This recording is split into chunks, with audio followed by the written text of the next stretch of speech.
Hello everyone. So a little disclosure here. So I'm not a certified electrician or anything. So just showing what I did, and I'm not expecting you to do the same thing, but just showcasing what I did in this situation. Um, so this is a square D panel that I have home line, and you may often run into a situation where you need to run an extra circuit, or instead of or your panel may be already doing a double tapping where you are using single breaker for the for two different circuits, and that's not a advisable thing, and it's illegal even, and a fire hazard as well.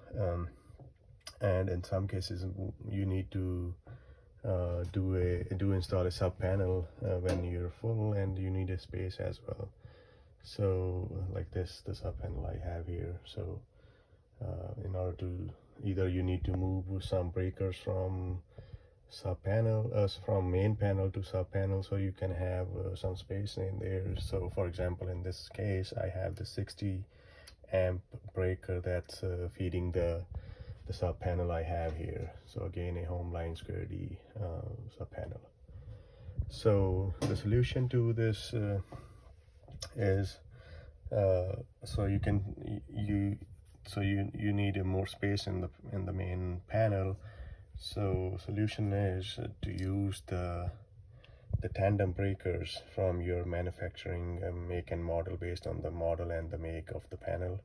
So this is what I'm gonna do. So basically I will be using the same amount of space in the panel, and feeding two circuits of the same breaker. So that's what the tandem breakers are. They are used for that specific purpose.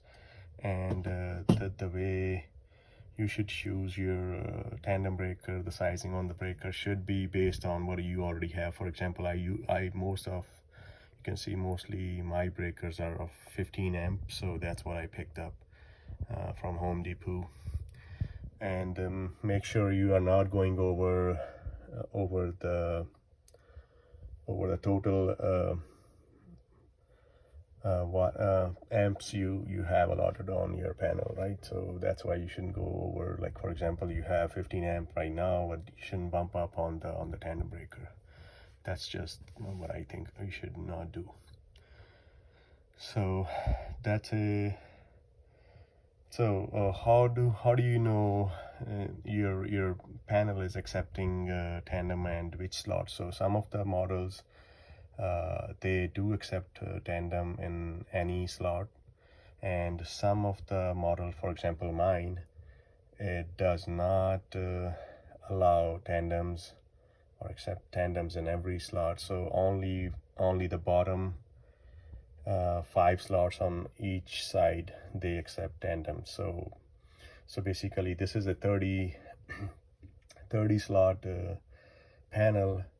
I can have 40 breakers in there. So the way it works is, how to find out is, you need to find out the catalog number on your square D panel. And for example, my catalog number is HOM 3040M200TC. So the 30 and 40 in there after HOM is home line, and 30 and 40, those two numbers are the ones that should focus. If they are 30-30 or 40-40, that means you have 30 breaker and 30 spaces, or 40 breaker and 40 spaces. But in my case it's 30-40, which means I have 30 slots, but I can have 40 breakers, but I right now have only 30 breakers. That means I could have 10 additional breakers, which is so replacing these 5 slots on each side gonna give me extra 10 breakers, so which comes to 40 total 40 breakers. So wiring on this tandem breaker it's not different than the regular. So basically same thing.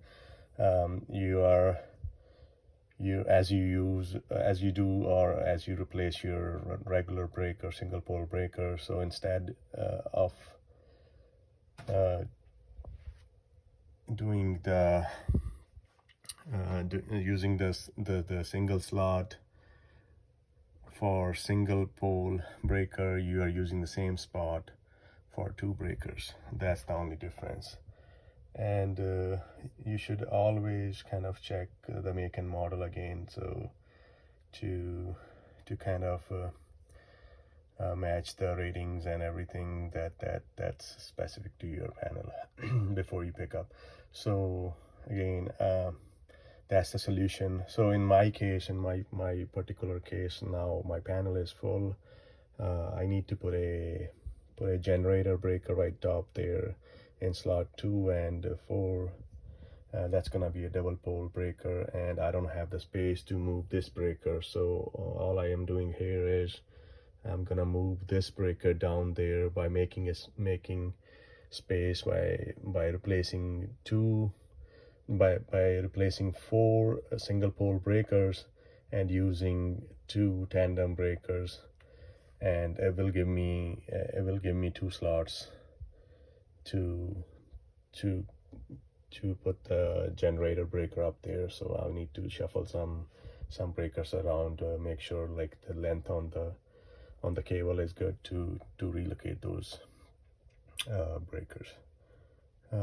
That's it pretty much for the tandem breakers and how to make more space here. So again, this is just to make more space, not to have more breakers added. So again, if you need to add breakers, make sure the amp on your main breaker should be kind of according to what you have in the panel. So I don't know how many amps I have right now, but I have the main breaker of 200. So if I'm putting extra circuits in there, I need to make sure the main breaker is according to that. So this I'm doing for just to make more space here, not like to put more circuits. So you need to make sure that it is under the amp uses. So that's it guys for now. Thank you.